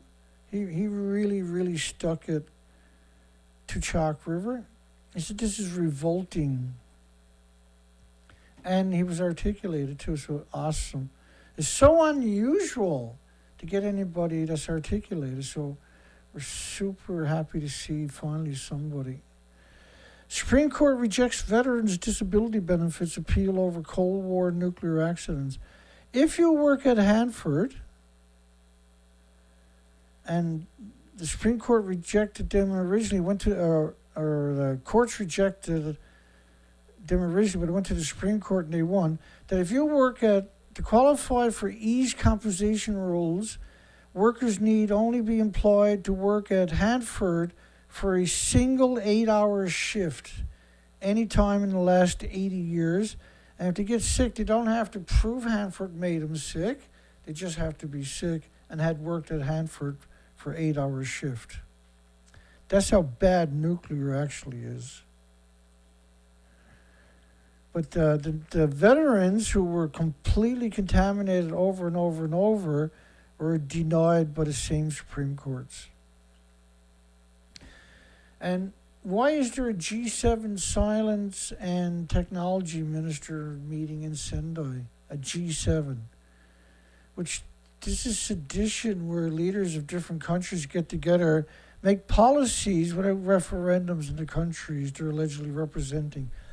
It's total sedition what they're doing. You can't have a country when they're doing stuff like that. Or, I'm sorry, you don't have a country because they're able to do something like that. They couldn't do something like that if you actually had a country.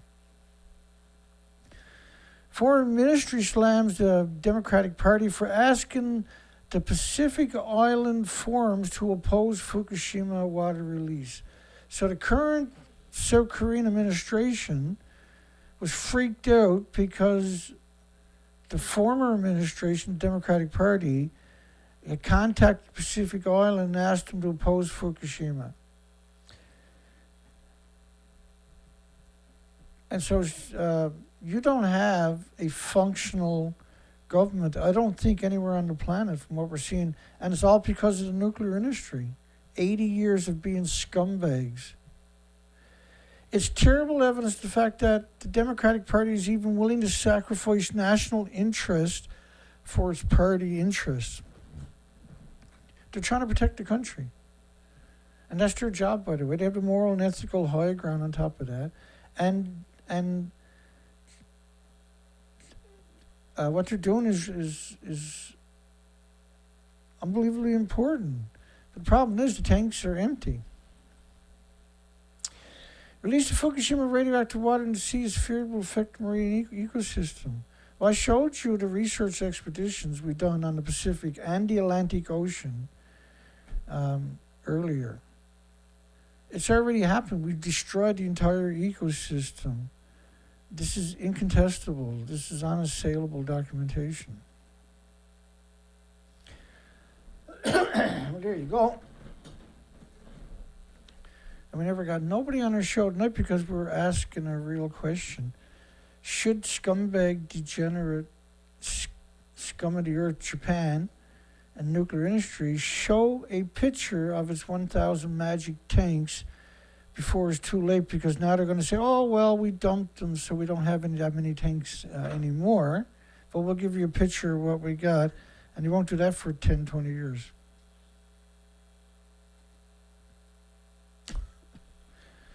Because that's what they're up to. The idea is, how do we cover up what, that's what they're saying, how do we cover it up? Well, why don't they show us a picture that shows 1,000 tanks? Why is that such a difficult thing to do? Well, I counted the tanks on many different pictures, and the most I got is 750 if you include the small tanks. And we got endless amounts of pictures of the tanks, but we got no pictures showing 1,000 tanks. They've never released a picture showing 1,000 tanks.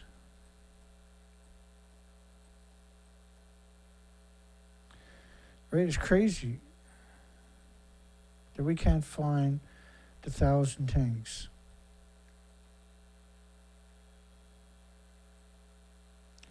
And you can never stand there because the radiation we're talking about is absurd doses.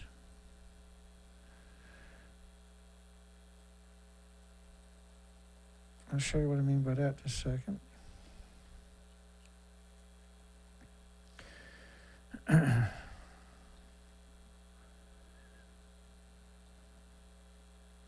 Or a few seconds, just give me seconds.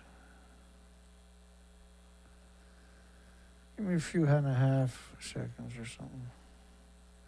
So this one at 2 sieverts per liter of beta.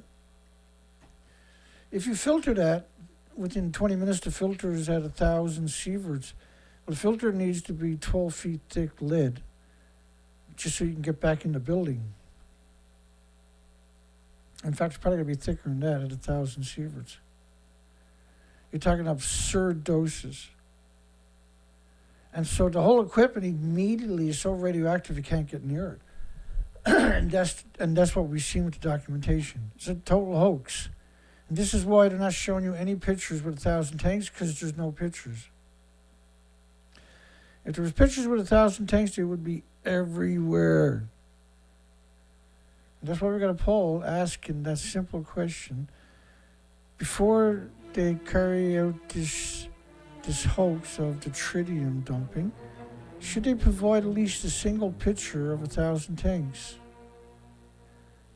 We're going to shut down the poll. We got 43 votes. We got 98%, the same as 100%, saying yes, they should show a picture of 1,000 tanks.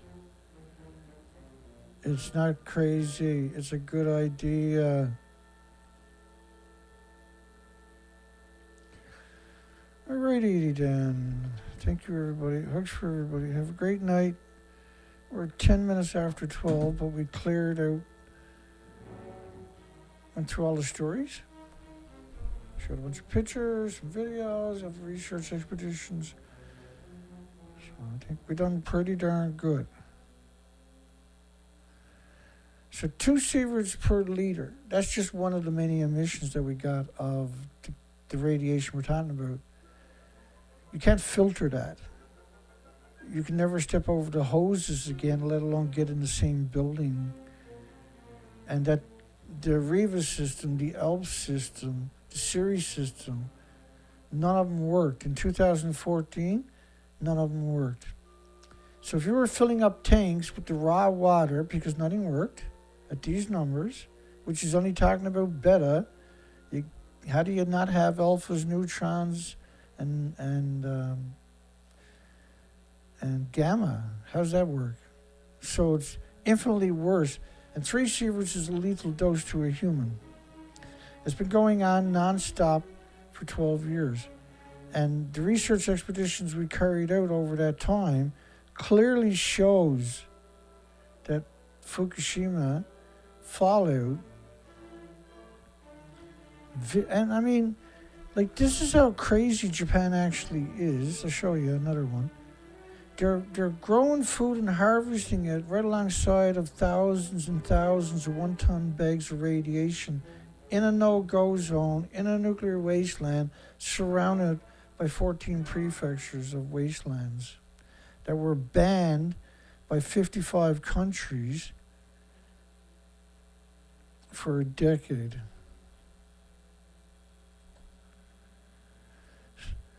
I could never, ever, could I dream up growing food in a nuclear wasteland alongside of one-ton bags of radiation in the middle of 14 prefectures that are banned by 55 countries worldwide because it's not in the tanks. That's why they picked up 30 million one-ton bags. You know, because it's not in the tanks. So tanks. Good night, everybody. Have a great night. A great day tomorrow. We'll see everybody tomorrow night on the other side. Turn the music up a little tiny bit. We'll catch everybody in just a little bit. Have a great night, everybody.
Don't forget to give us a thumbs up, folks, if you make it this far. Have a great night. We'll see everybody tomorrow night. Take care now.